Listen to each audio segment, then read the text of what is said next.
Hey everybody, how's everybody doing out there? Alright, this is the first time I've ever done a video. Obviously I'm a very amateurish person. Alright, I'm not talented, I don't have any flashy screens, nothing like that. But what this video is something I was looking for. I've been looking for on YouTube and everywhere else, and I haven't seen any expert village or anything of that nature with how to set up a microphone for online singing. A lot of people sing online, either on Paltalk. I'm sure there's other singing sites out there, but Paltalk seems to be the only one I know of. But anyway, yeah, and if you know of any others, let me know because I am interested. I know we got SingSnap and stuff like that. But what happens is a lot of people go ahead and they hook up their headphone microphone and they sing. And a lot of times it sounds flat. Now, if you've ever gone to a flat karaoke where you're out at the bar, you're enjoying yourself, and you want to impress your friends, your girlfriend, your boyfriend, whatever, what ends up happening is you get up there and the host doesn't have a clue what they're doing. So what they do is you get up there and sing, and the mic is set a certain way, and they call the next singer, the next singer, the next singer, the next singer, and they're all set the same way. Well, no voice is the same and no track is the same on karaoke. I'm an avid karaoke singer, I'll admit it. I'm addicted to it. I love singing. But anyway, the reason for this video is to give some tips on what I do to get the sound that I get.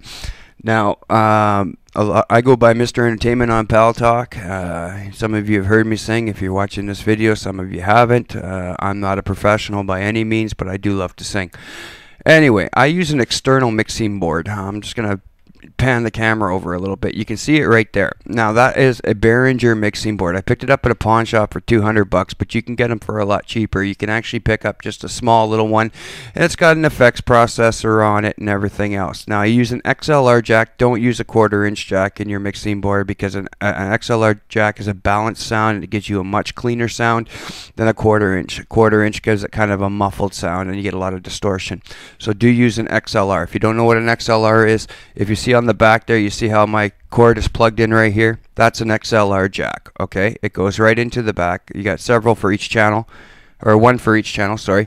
And you got the 1/4-inch line in here. That's the one you don't want to use if you want good quality sound. Now, you're going to find that you're going to have to play with it a bit. You're going to have to figure out where your mids and your highs and everything else. Now, I use a program. It's on Vista, and it's called Sound Recorder. It's in your accessories file. They also have one on XP. However, XP, you want to record blank for 60 seconds, save it, load it up again, blank 60 seconds, till you get about 6 minutes or 5 minutes of the length of the song. Then save it as a 5-minute wave, and then you're able to record the whole time, and then just save over top of it. Just don't save over your blank one. Like, leave at least one blank one so you can keep loading up the blank one, and make sure your mic's off during the blank recording. Just let it run, and that way you can actually get a longer than 60 seconds on it. But anyway, that's just another tip. Now I use a player called Try Karaoke. It's a free player online. And it gives you an ability to load up your files that you can get that are zip karaoke files, and you can get them from Filetopia or Merc. A lot of people know these different sites, but they allow it automatically unzip them. It'll let you play them on your home computer only, and you are able to see the screen just like you would in your local pub or bar or whatever. Now, it does give you a key changer on that player too, so I recommend it most definitely. But you do need WinRAR, and you have to get RAR or zip files in order to use it. Now I just use the player itself, so you're hearing what my computer is putting out. You're not hearing anything through my mixing board based on sound, like on the bass or the treble or the mids, on the sound of the actual music itself. However, the mixing board makes a huge difference on the microphone. The reason being is you can get a very crisp sound. Okay, I'm going to put my effects on now and you can see the difference, okay? Here it goes. Now you can see how you can get a nice clean sound. Check 1 2, check 1 2. Now you do got to be careful, however, because if you have your mixing board up too high when you're recording, you can get a lot of distortion. Again, distortion is not something that people online want to hear. Unfortunately, a lot of people have it. So you got to really turn it down, and I really don't want to turn it down. What I want is I want people to understand how to mix their voices so that they're able to better prepare for their performance online. Now, the other thing is too, with a mixing board, you got your highs, you got your mids, and you got your lows on your basics. Okay, there are sweeper valves and different things like that, and there's lots of videos to teach you how to use a mixing board.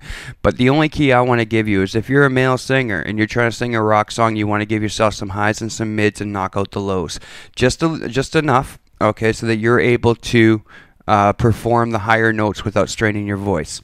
And karaoke host, you need to know that too, because you kill a lot of karaoke singers that come to your shows, and that's why I don't come back to your shows if you got a flat system. If you don't take the time to mix my voice into the music, I won't come back. And there's very few shows that do that. I hosted for 4 years. My biggest turnout was 72 singers, and that was because I mixed every voice. And I had some even people that are in bands today came out to my shows to sing. And the reason being is because if you add flair to their voice and you make them sound good to their friends and their family and their lovers and what have you, they're going to come back. And the bar's going to make money, and you're not going to have to go and look for more shows. Okay? But you are going to have to sit there with your mixing board, and you're going to have to learn how to do it. Okay?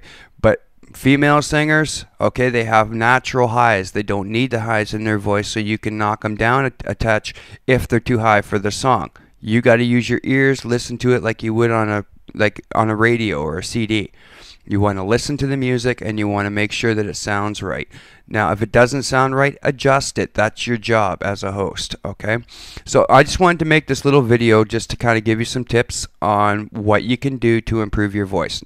Now, the stereo mix in your sound recorder on your recording properties, not your playback properties, but your recording properties, you need to drop down. Mine's down to about 60 because I get distortion if it gets any higher. Now, you can also drop it down on your microphone. However, if you're singing through headphones and stuff like that, if you drop it down on your mixing board, you might have a hard time hearing it over the music, and you might have to turn down your player, and then you have to readjust everything. So just take these tips, have some fun, and I'll see you guys singing. Thank you.